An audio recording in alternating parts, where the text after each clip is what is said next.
Board names an interim principal for Chalmette High while Wayne Warner recovers from an attack last month that left the 79-year-old with a fractured hip, elbow, and facial injuries. He's on medical leave while undergoing physical therapy after surgery. Warner is the longest-serving principal in the U.S.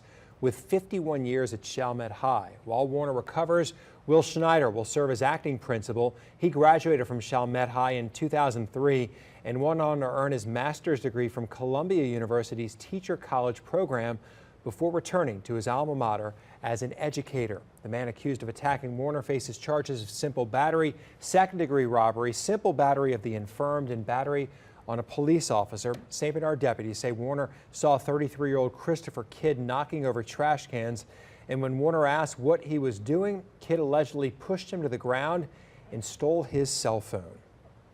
New Orleans